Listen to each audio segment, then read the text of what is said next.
네, 오늘은 시편 115편 전체 말씀을 묵상하도록 하겠습니다. 1절 제가 읽겠습니다. 여호와여, 영광을 우리에게 돌리지 마옵소서.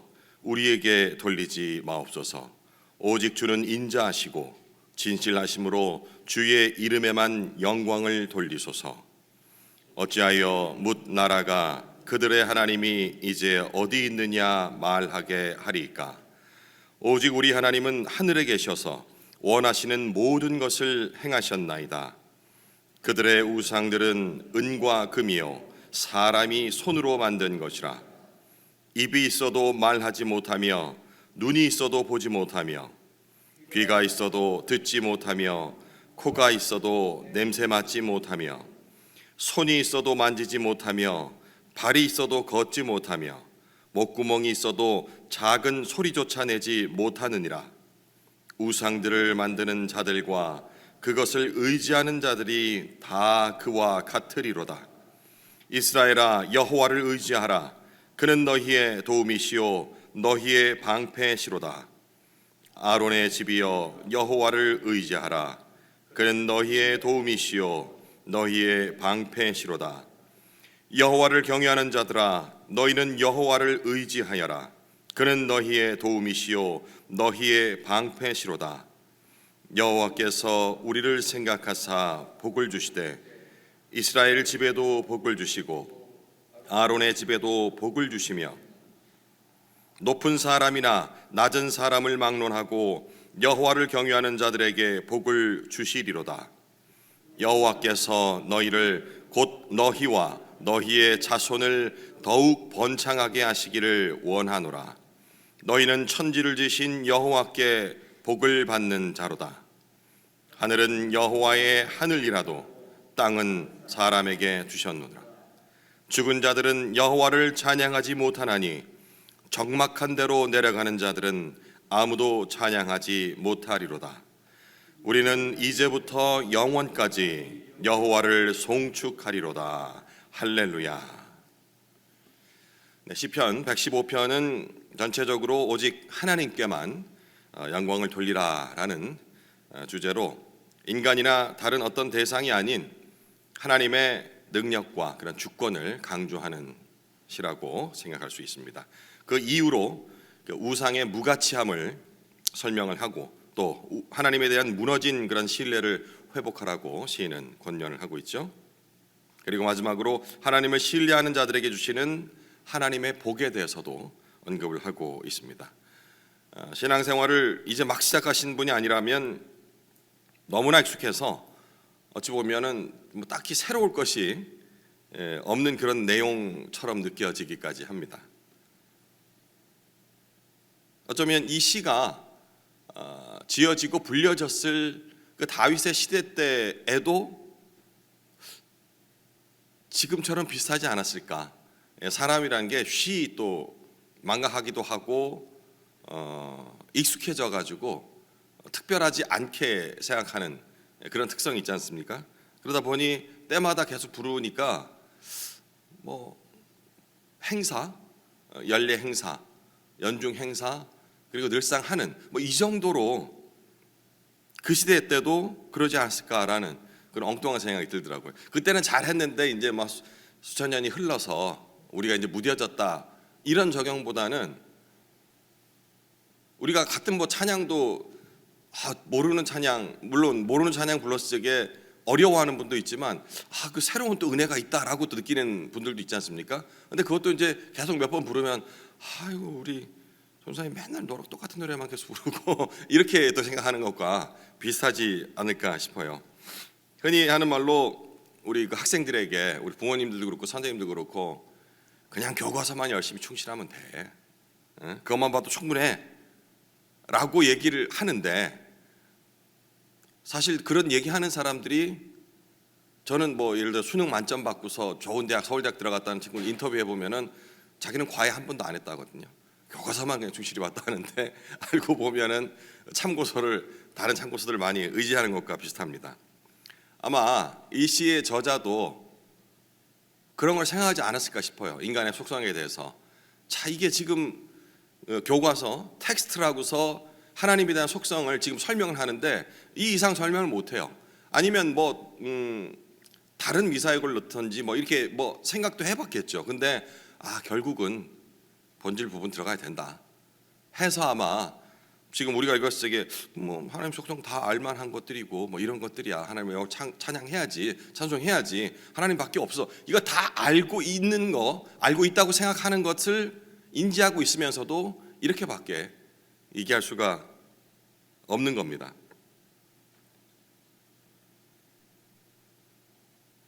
그럼에도 불구하고 이렇게 본질적인 부분을 이것만 교과서적인 그런 텍스트만 얘기했던 이 시인이 분명히 기대하는 바가 있었을 거예요. 그냥 뻔한 말처럼 들리지만 결국 이 말씀을 계속해서 너희들이 노래하고 때마다 부르고 기억할 때 분명히 하나님께서 깨달음 주실 거야 라는 그런 생각.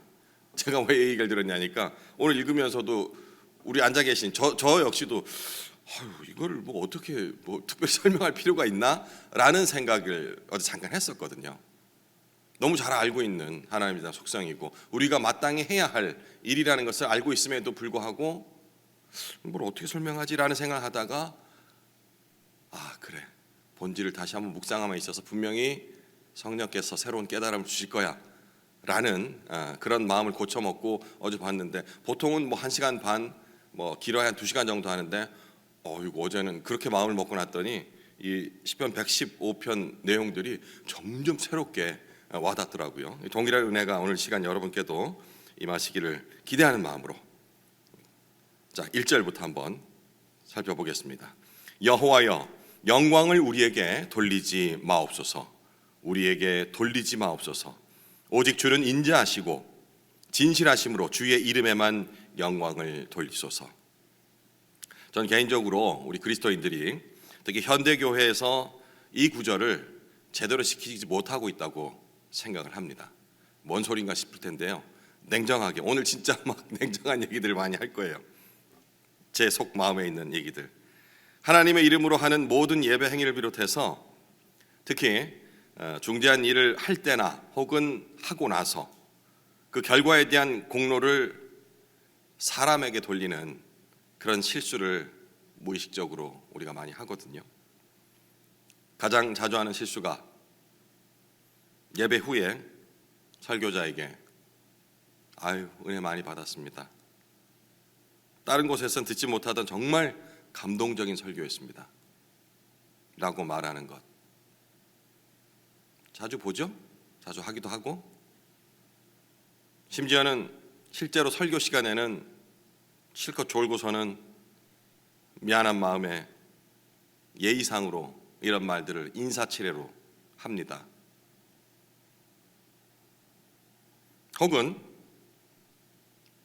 목회자들이 교회 중직을 맡아서 시간과 물질을 헌신한 분에게 칭찬의 말을 온 성도들 앞에서 심지어는 공예배 시간에 광고하는 그런 경우도 있습니다. 많습니다. 대표적인 경우가 교회 주보에 11조 건축 헌금 낸 명단 올려놓고 쭉 읽습니다. 많이 낸 사람 순서로 순번을 매겨서 읽습니다. 공표하는 거죠. 말은 이렇게 합니다. 하나님의 성전을 거룩한 성전을 짓는 이 귀중한 일에 헌신하신 분들이라고. 하나님께서 만배의 복을 내려주시기를 기원한다고. 이 말 끝에 성도들 어떻게 합니까? 아멘 크게 외치지 않습니까? 오늘 1절 그런 거 하지 말란 얘기예요. 우리에게 돌리지 마옵소서. 우리에게 돌리지 마옵소서. 오직 여호와께만 영광이 되게끔. 우리가 또 스스로 만족하려고 하는 말들 중에 이 예배란 단어도 뭐만 했다면 무슨 예배랍니다. 혼인 예배라고 해놓고 자 예배가 뭐죠? 하나님을 높여드리는 그 모든 행위 자체를 예배라고 합니다. 혼인식의 주인공은 누구라고 생각합니까? 자기들이 예배라 붙여놓고 신부가 주인공입니다. 신부가 제일 돋보여야 된다고 그렇게 얘기를 합니다. 예배 붙이면은 뭔가 내 할 도리를 다한 것 같고 거룩해지는 것 같은, 예배는 하나님께 영광을 돌리는 행위인데 그 어디도 하나님께 영광은 없습니다. 물론 하나님의 이름은 거론합니다마는 하나님께 영광을 돌지는 않거든요. 시인은 1절에 바로 그 얘기를 하는 겁니다. 그러니 현대를 살고 있는 우리들, 시대와 시간이 지났기 때문에 다른 것이 아니고 이때나 지금이나 똑같이 진정한 예배를 드리지 못하고 있다는 그 사실을 우리가 미로 짐작할 수 있는 겁니다. 2절, 어찌하여 문 나라가 그들의 하나님이 이제 어디 있느냐 말하게 하리이까. 이 시가 기록된 그 당시의 시대적 배경을 생각을 한다면은 이방 민족들이 뭐 이런 얘기를 했겠지 않습니까? 뭐 그 흔한, 자신들은 눈에 보이는 그런 뭐 신상들을 했으니까 조각상 하나도 만들지 않고 보이지 않는 그 하나님을 의지하는 이스라엘을 향해서 조롱하는 것이라 1차적으로 그렇게 시대적 배경을 생각한다면 생각할 수 있겠습니다. 그런데 현대를 살고 있는 우리들 입장에서 한번 적용을 해보자 한다면 21세기 과학과 지성의 시대에 즉각적이고 또 시각적인 그런 응답이 전혀 없는 것처럼 보이는 그런 하나님에게 자신의 시간과 물질 또 정성을 드리는 우리 같은 그리스도인들을 향해서 나약한 종교인이다, 무시하는 그런 상황과 유사하다고 생각해 볼 수 있겠습니다. 혹은 부패한 교회 지도자들을 향해 그들의 행태를 꼬집으면서 하나님을 팔아서 자신의 유익을 챙기려는 자들과 그 꼬임에 넘어가 자기의 것을 다 갖다 바치고도 행복해하는 그런 무지한 사람들이라고 비아냥거리는 것, 똑같지 않습니까? 그때나 지금이나 그 상황을 지금 얘기를 하는 것 같아요. 2절이. 3절, 오직 우리 하나님은 하늘에 계셔서 원하시는 모든 것을 행하셨나이다. 2절에 그 기록된 상황이 어찌 보면 당연한 것임을 이 3절 9절을 통해서 우리가 짐작을 해야 합니다. 무슨 얘기인고 하니 하늘에 계시다는 이 표현, 이것이 어떤 의미를 갖고 있는지 생각을 한다면은 그렇기 때문에 세상 사람들이 이 그리스도인들을 이해하지 못하는구나, 나아가서는 하나님의 존재에 대한 인식을 하지 못하는구나. 우리가 흔히 말이 잘 안 통하는 사람들을 저 사람 4차원이야 뭐 이런 얘기를 하지 않습니까? 그죠? 그런 표현들을 자주 쓰시죠. 이 4차원이 어디서 나왔냐면 우리가 살고 있는 세계가 1차는 점을 이해하기 쉽게 얘기한다면, 표현하자면 점을 1차원이라고 생각할 수 있어요. 점들이 점 이어지면은 뭐가 됩니까? 선이 되죠. 이걸 2차원이라고 생각할 수 있고, 이 선들이 점점 누적 쌓이면은 면이 되겠죠, 그죠? 선이 수만 개가 쌓이게 되면, 그러니까 이런 식으로 차원을 나누게 되는데, 이런 차원에 다시 말해서 길이와 너비 그리고 부피라는 그 세 축, 이게 3차원의 공간, 우리가 살고 있는 이런 인식인데 4차원은 거기 차원이 하나 더 더해지는 거예요. 이 차원은 뭐냐면 시간과 공간이라는 개념이 더해지는 겁니다. 이 이론은 여러분들이 한번 들어보셨을 겁니다. 아인슈타인이 상대성 이론이라는 것을 내놓으면서 우리가 지금 인지를 못하고 있지만 실제로는 4차원의 세계를 살고 있다라는 얘기를 하면서 4차원이 나왔거든요. 그러니까 물론 지금은 이제 5차원 얘기도 나옵니다. 뭐 이렇게 평행 우주 뭐 이런 얘기들이 나오는데 그건 제 전공이 아니라서 좀 장로님은 좀 아실지 모르겠네요. 그 과학의 영역 부분이라 생각하니까 잘 이해하기 쉽지 않아서, 그래서 흔히 우리가 4차원 이러면은 우리가 사람이 완벽하게 증명해내지 못하는 그런 그 차원의 세계를 얘기할 때 4차원 뭐 이렇게 얘기를 하는 겁니다. 시인이 지금 하늘이라고 표현한 하나님이 계신 곳, 이곳은 우리가 생각하는 뭐 이렇게 눈에 보이는 하늘, 대기권 밖에 뭐 우주의 어느 공간, 이걸 얘기하는 것이 아닙니다. 그런데 이 성경에 나오는 하늘, 뭐 하늘 아버지, 그 다음에 하늘에 계신 뭐 이렇게 하니까 자꾸 시각적으로 보이는 뭐 그런 우리 차원에서 이해를 하다 보니까 그 위에 있는 뭐 이런 식으로 얘기가 돼요. 근데 이제 우주인들이 과학이 발달해서 나가 보니까 우주 어느 곳에도 하나님은 안 보이더라. 이렇게 보니까 우리가 말하는 하늘 자체가 잘못된 것처럼 인식이 되거든요. 근데 여기서 말하는 그 하늘은 그런 하늘이 아닙니다. 그러니까 참고로 구약에 나오는 하늘이란 단어는 그렇게 이해를 하시면 돼요. 하나님 나라를 그들은 하늘나라라고 표현을 많이 하지 않습니까? 우리 찬송가에도 있고 성경에 하늘나라라고. 그럼 유대인들의 그런 인식 자체를 생각해 볼 필요가 있는데, 그 당시에는 하늘을 우리가 여행할 수 있었던 것도 아니고요, 사람이 갈 수 없는 그런 곳이라는 생각에, 그러면 하나님께서는 우리 인간들과 다른 어떤 그런 곳에 계실 텐데 지금 그들의 관점에 봤을 적에 그곳이 바로 하늘일 것이다 라는 관점에서, 일단 유대인뿐만 아니었겠죠. 그 당시의 사람들은 그 하늘이라는 것을 신성시했던 그런 이유가, 그래서 우리가 하늘이라는 단어를 생각할 적에 하나님 나라와 하늘나라라는 것은 같은 표현이라고 생각하시면 돼요. 특별히 어떤 공간적인 개념, 이것이 아니고요.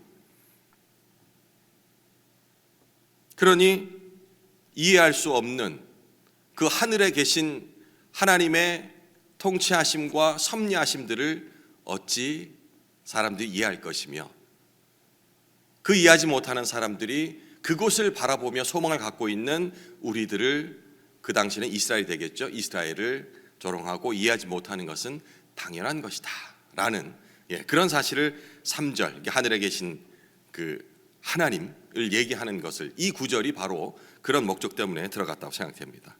4절, 그들의 우상은 은과 금이요 사람이 손으로 만든 것이라. 그렇게 조롱하는 이들이 하나님의 백성들과는 달리 그들이 믿었던 것은 물건을 사고 팔 수 있는, 심지어는 사람을 사고 팔 수도 있는 그런 은과 금, 즉 돈을 말합니다. 이 돈은 하나님이 아닌 사람이 만든 것이죠. 역시 다윗의 시대만의 일이 아닙니다. 지금도 마찬가지죠. 우리가 얼마 전 그 말라기서를 묵상할 때도 확인을 했던 얘기입니다. 이런 일들을, 이런 그 사람이 만든 무엇을 가지고 우상화시키는, 돈을 우상화한다, 우리가 설교 시간에 항상 나오기 때문에 그래 물질을 우상화한다 하는데, 사실 나는 아니라고 생각하는 경우들이 많거든요. 난 돈의 노예가 아니야 라고 생각하지만 냉정하게 생각해 보면 거기에 계속해서 지배를 받고 있습니다.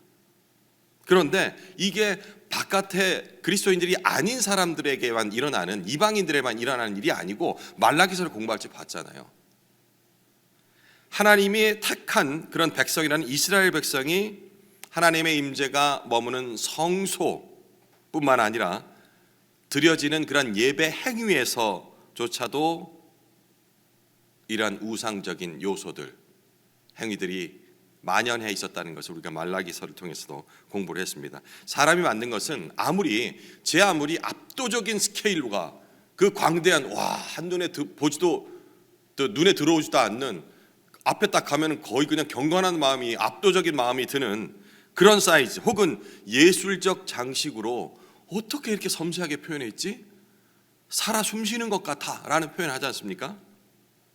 눈, 코, 입, 귀까지 진짜 뭔가 그 형상 자체에서 뿜어져 나오는 그 아우라, 이렇게 표현한다 할지라도 실제로는 그것들이 숨을 쉬거나 냄새를 맡거나 눈으로 뭔가를 볼 수 없다라는 이 사실을 이어지는 5절, 6절, 7절, 8절에 시인은 얘기를 합니다. 입이 있어도 말하지 못하며, 눈이 있어도 보지 못하며, 귀가 있어도 듣지 못하며, 코가 있어도 냄새 맡지 못하며, 손이 있어도 만지지 못하며, 발이 있어도 걷지 못하며, 목구멍이 있어도 작은 소리조차 내지 못하느니라. 우상들을 만드는 자들과 그것을 의지하는 자들이 다 그와 같으리로다. 결코 창조주 하나님과 같아질 수 없다라는 부분을, 너무나도 당연한 사실을 다시 한번 상기시킵니다. 우리는 알고 있다 생각하면서도 어딘가에 그 웅장한 그런 스케일 앞에 가면은 압도당합니다. 심지어는 그런 사람의 형태를 띤 그런 혹은 뭐 동물의 형태를 띄었던 그런 우상이 아니라 유럽 어딘가에 있는 고딕 양식의 엄청난 스케일에 수백 년이 걸려서 만들어졌다라는 예배당 건물 앞에만 가도 숙연해지고 그냥 입이 마를 정도로 칭찬을 합니다. 아, 정말 대단하다고. 거기 하나님 있습니까? 그 예배당이 뭔가 신령한 힘이 있나요? 그럼에도 불구하고 우리는 거기 가서 감탄을 하며 연신 사진을 찍고 이런 곳에서 예배를 드리면 정말 그 마음이 우러날 것 같아 라는 얘기들 하잖아요. 이게 우상적인 행위란 얘기입니다. 그 아무리 웅장하게 지금 여기서는 눈, 코, 입 이런 걸 다 달았다 할지라도 거기에는 하나님 창조주의 역사하심이 없다라는 얘기를 한 것이죠. 이렇게 우상의 허무함을 증명한 시인은 참신이신 하나님을 의지할 것을 이제 이스라엘에게 명령을 합니다. 9절에서 11절이 그 명령의 내용입니다. 이스라엘아 여호와를 의지하라. 그는 너희의 도움이시요 너희의 방패시로다. 아론의 집이여 여호와를 의지하라. 그는 너희의 도움이시요 너희의 방패시로다. 여호와를 경외하는 자들아 너희는 여호와를 의지하여라. 그는 너희의 도움이시요 너희의 방패시로다. 어제 잠깐 말씀을 드렸었죠. 에브라임 사마리아 예후의 집이라고 표현된 그런 단어들이 오면은 북이스라엘을 상징하는 단어라라고 생각하시면 되고, 시온 또 예루살렘 이런 단어로 대표하는 것은 바로 남유다를 상징하는 것이라고. 오늘 9절에 아론의 집이여라고 나왔습니다. 인물이 나왔죠. 아론이 누구더라 생각을 해보시면은 제사장. 예, 그렇습니다. 예, 아론의 집이라 한다면 제사장 가문을 얘기한다라고 1차적으로 생각할 수 있겠죠. 우리가 좀 범위를 확장해 본다면 이스라엘을 택한 민족이라 했는데 뭘 어떻게 택했냐면 세상 속에서 하나님과 연결고리를 해주는 제사장 역할을 감당하는 민족으로서 선택을 한 거예요. 그러니까 결국은 아론의 집이라 한다면 이스라엘 전체를 상징한다라고 생각을 하시면 되겠습니다. 이제 이어지는 12절에서 15절은 하나님께서 믿는 사람들에게 복을 주시는 방법에 대해서 설명을 하고 있습니다. 사람이 나눠 놓은 그런 지위와는 무관하게 동일한 복을 주신다라고 얘기를 합니다. 우리 또 복 얘기를 하면은 또 우리가 또 흔히 오해하고 있는 것들 중에 그 복이라는 부분이거든요. 이 개념도 우리가 바로잡지 못하면 기도하면서도 뭐 복을 달라 그리고 뭐 또 축복한다. 축복은 이제 복을 비는 거 아니겠습니까? 우리가 이제 형제들을 축복한다 할 적에 목사님께서 이제 축복을 한다 하면은 이제 그 복을 주십사 하나님께 비는 행위를 얘기를 하는 거예요. 근데 복이 뭔지를 목사님께서 여러분을 축복합니다라고 했는데 목사님은 그 하나님께서 말씀하시는 그 복을 받기를 원합니다라고 얘기했는데 받는 정작 우리는 돈, 시간, 건강 뭐 이런 것들로 국한을 낸다면 그 복을 제대로 받지 못하게 되거든요. 이건 얘기하면 너무 또 길어지니까 이 복 얘기는 언제 시간이 되면은 좀 길게 한번 다시 다뤄보기로 하고요. 12절에 15절을 여러분이 읽어보십시오. 또 읽어볼 시간이 가니까요. 마지막이 아니죠. 16절 하늘은 여호와의 하늘이라도 땅은 사람에게 주셨도다. 이것도 짧은 구절이지만 상당히 깊은 뜻을 내포하고 있더라고요. 어제 이제 묵상하면서 하늘은 여호와의 하늘이라도, 이 부분은 우리가 어떻게 할 수 없는 부분이라는 거. 아까 이제 하늘이라는 개념 말씀드렸죠. 그런데 땅은 사람에게 주셨도다 이렇게 말씀하셨어요. 역시 우리에게 창세기 말씀이 떠오르지 않습니까? 왜? 우리 하나님께서 하나님 형상을 따라 우리 인간을 지으셨다라고 얘기를 했어요. 이것도 어떤 의미인지.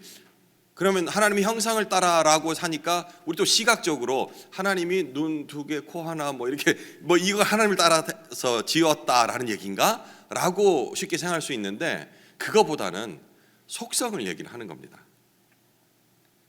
자, 그리고 이어서 이제 생육하고 다스리라 라는 구절도 떠오르시죠? 그러니까 이 다스리라라는 이 말, 이것도 이제 지금 설명드릴 텐데, 모든 우주 만물은 창조주 하나님의 소유인데 하나님의 형상을 따라 지음받은 우리라 한다면 그 소유권, 그리고 지금 뒤에 나오는 통치권이라는 개념으로 우리가 이 구절을 접목해 볼 수 있어요. 땅은 사람에게 주셨도다라는 부분에 있어서 이것을 소유, 주셨다라는 것은, 줬다라는 건 소유했다는 얘기 아니겠습니까?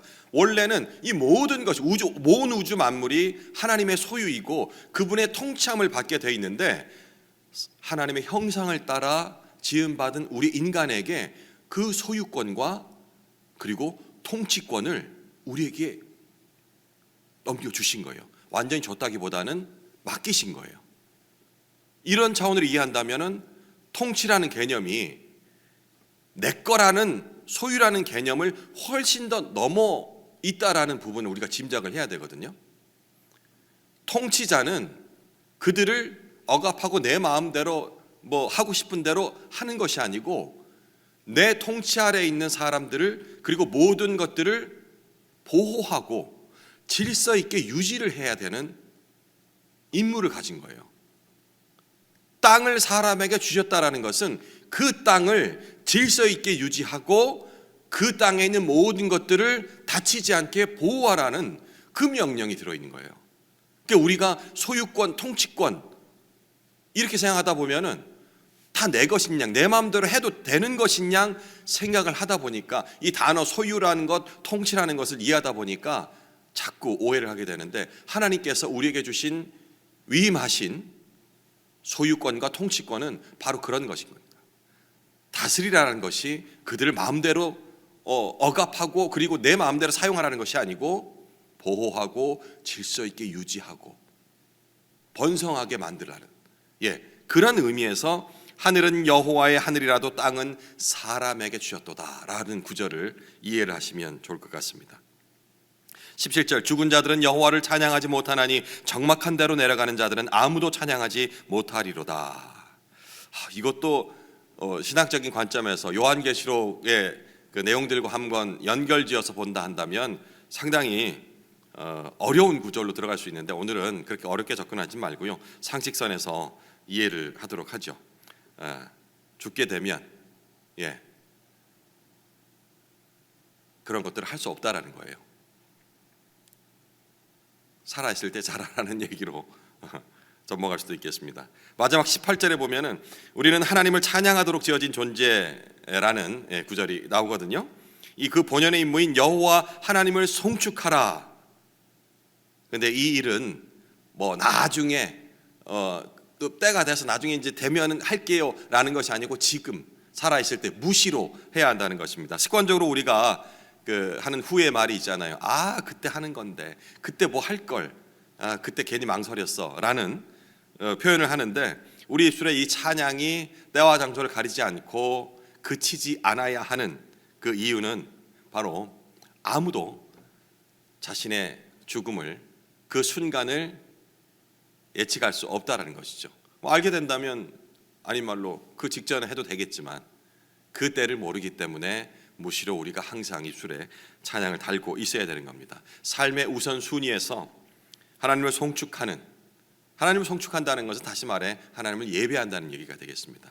이 예배하는 일을 우리 삶의 순위에서 후순위로, 지금은 열심히 일할 때야, 지금은 돈 벌 때야, 지금은 건강을 챙겨야 할 때야 라는 갖가지 이유로 우선순위에서 내려가 있는 하나님을 송축하는 행위, 예배를 후순위에 두지 말라라는 그런 시인의 간절하면서도 원칙적인 얘기가 되겠습니다.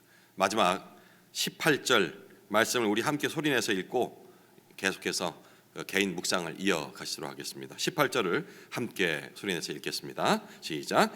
우리는 이제부터 영원까지 여호와를 송축하리로다. 할렐루야.